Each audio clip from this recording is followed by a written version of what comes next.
দেশে দেশে বৈষ্ণব কপালে যজ্ঞের কোটাম। আমাদের এই হিন্দু ধর্মে কিন্তু আরেকটা নাম আছে মা, এই নামটা আমরা জানি। এই হিন্দু ধর্মে আরেকটা নাম কি? এই হিন্দু ধর্মের আরেকটা নাম হচ্ছে সনাতন ধর্ম। সনাতন ধর্মের পরিচয় কি মা? আমাদের পরিচয় কি? সার্টিফিকেট কি?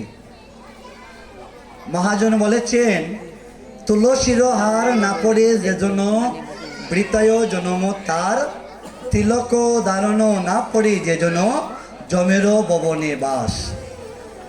যারা কপালে তিলক দেয় না, যারা গলেতে তুলসীর মালা পরে না, মনে রাখবেন এই ভাবে আসা যাওয়া শুধু ভ্রমণ হয়ে গেল, আর কিছু করতে পারবেন না।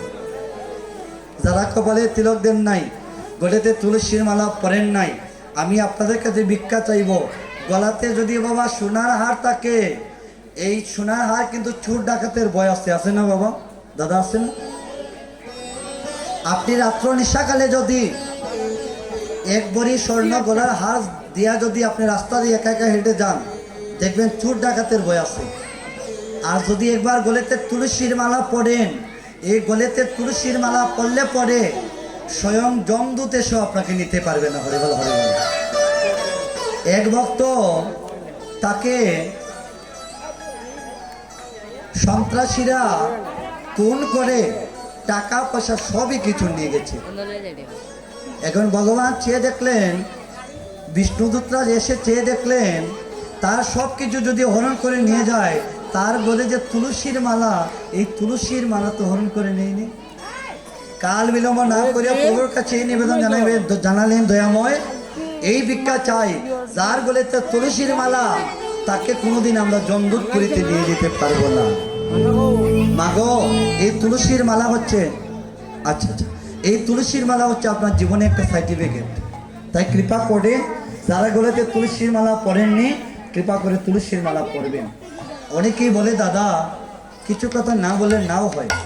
অনেকেই বলে তুলসীর মালা গলাতে বললে নাকি মিথ্যা কথা বলা যায় না। হ্যাঁ, যিনি স্বয়ং তুলসী, উনিও কিন্তু সূর্য পূজাতে মিথ্যা কথা বলেছেন। ভগবান শ্রীকৃষ্ণ যখন তুলসীকে বলেছিল, তুলসী কি কারণে তুমি এই বনে এসেছো আমাকে একটু খুলে বলবে।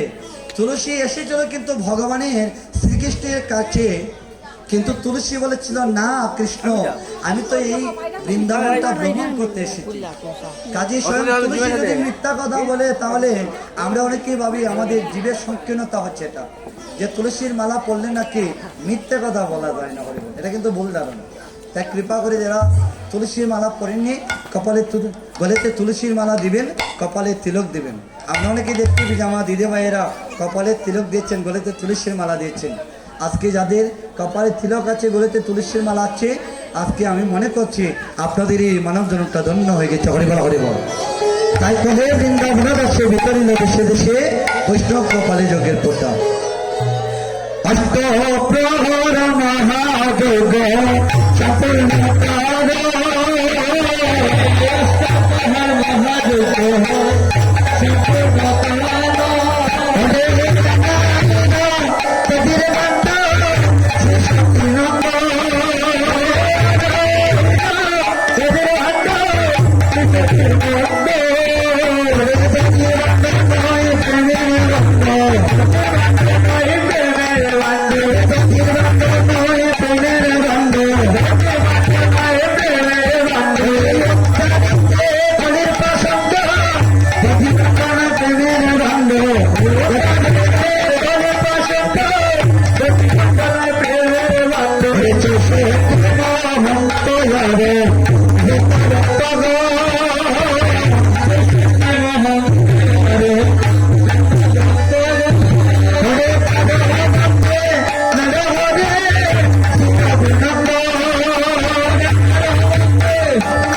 माता पितार आशीर्वाद यदि ना थाके गुरु गोस्वामीर कृपा यदि ना थाके लोकनाथ ब्रह्मचारी बाबार यदि कृपा ना थाकतो ताहले कोनोभाबे उनि रघुनंदन होते पारतेन ना। आजके जे रघुनंदन मस्तक हईते এই প্রেমের বান্ধব থেকে বন্ধন হইবে। যে রঘুনন্দন নিজ হাতে আমার গোপীনাথকে সেবা দিয়েছিলেন। ছোট্ট বালক শিশু মাগো অষ্টম বর্ষের শিশু কেমন করে ভগবানকে ভজন করতে হয় সে জানে না। মুকুন্দের সন্তান হচ্ছে রঘু। নিজ হস্তে গোপীনাথকে ভক্তির ডোরে রেখেছিল বলে আজকে স্বয়ং গোপীনাথ রঘুনন্দনের হাতে সেবা গ্রহণ করেছে। সতীজন আমার মহাপ্রভু চেয়ে দেখলো, আমার গৌর হরি চেয়ে দেখলো মহাপ্রভুর ভক্তগঞ্জে দুইটা নয়ন জল ছেদে কাটছে। দাদা নিতাইকে দেখে বলছে, দাদা ওই চেয়ে দেখো দাদা, আমার ভক্তগণ, আমার মহন্তগণ, আমার বৈষ্ণবগণ একটু পরে যে সবাই এই আঙ্গিনা থেকে যার যার ঘরেতে চলে যাবে। দাদা গো বলো দাদা, আমি কোন প্রাণী, আমি কেমন করে আমার ভক্তগণকে, আমার মহন্তগণকে আমি বিদায় দেই? আমার যে প্রাণী ধৈর্য মানে না। গৌরীদাস কীর্তনিয়ার গলে ধরে আমার মহাপ্রভু দুটি নয়ন জল ছেড়ে কাটছে। গৌরীদাস, কালকে এই হরিনাম সংকীর্তনে তুমি যতটুকু আনন্দ দিয়েছ, আমি জন্ম জন্মান্তরে আমি তোমার কাছে ঋণী হয়ে গেলাম। আইক গৌরী দাস কীর্ত নিয়া আইগ গৌরী দাস কীর্তনিয়া ওজাজি গল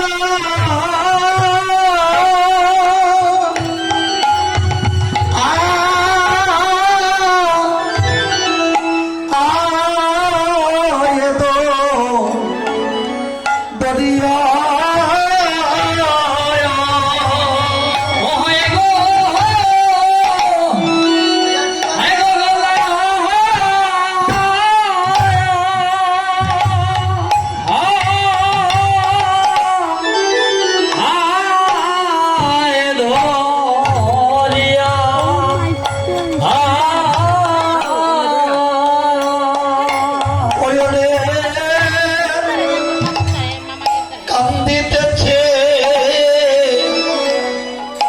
আমার মহাপ্রভু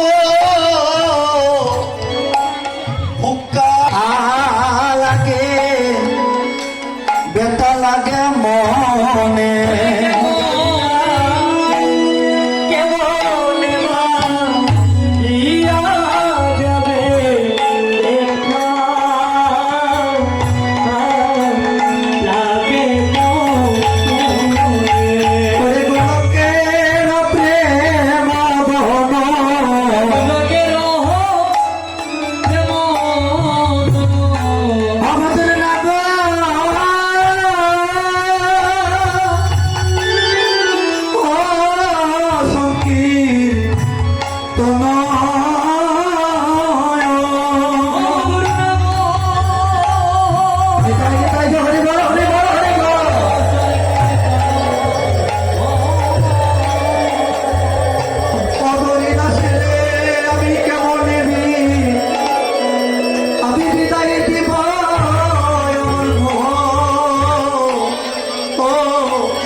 বিদায় দিতে পারিব না কেবল প্রাণী পবিত্র আমার মনে না গো আমি বিদায় দিতে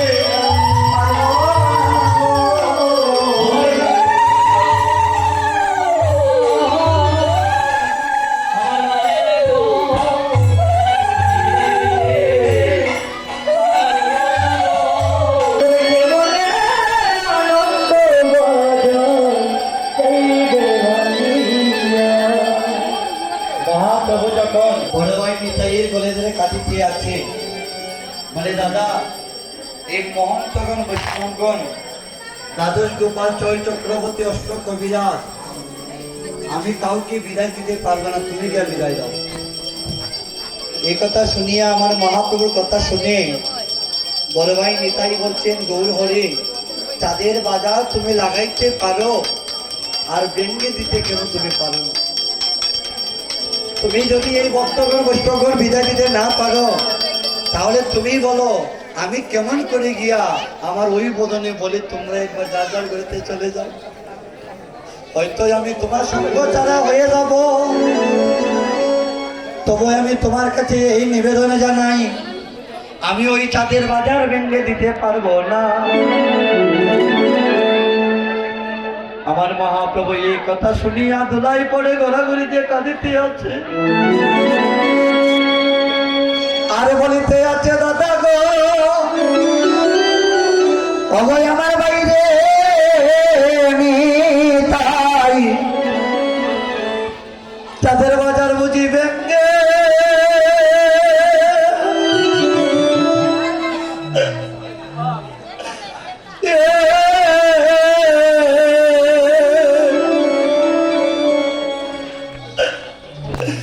ভেঙ্গে যাবে গো ও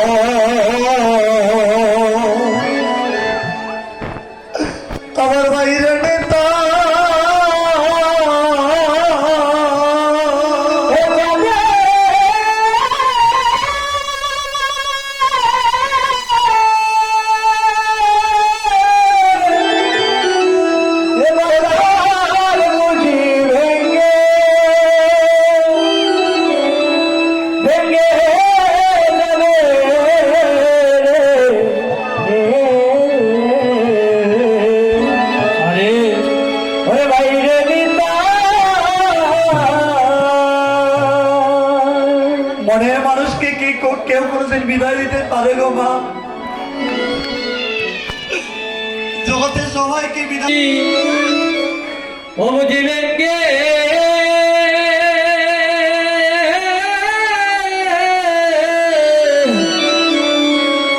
ও ভেঙ্গে যাবে গো ও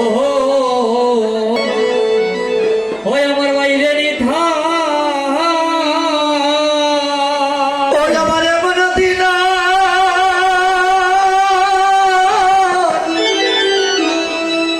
এমন দিন আমার কবে হইবে হইবে গো।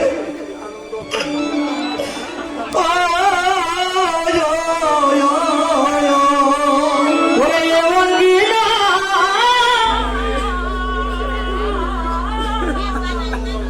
ওই আমার কবে আরে এমন দিন আর কবে হইবে হইবে রে এ ভাই। ও বাইরে আমার এমন দিন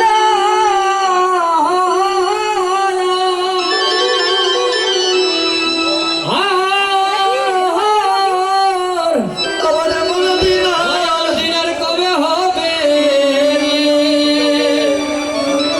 এ ও ভাইরা আমাদের এই তো দেখা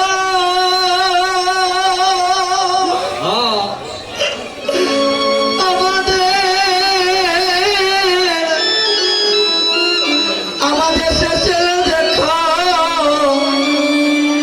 দেখা রে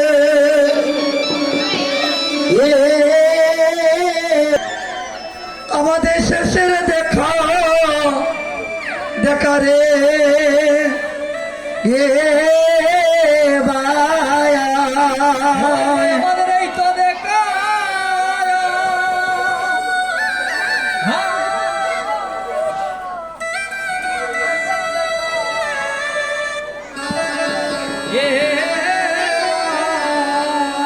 চাঁদের বাজার বোঝে ওরে ব্যঙ্গে ব্যঙ্গে যাবে ঘর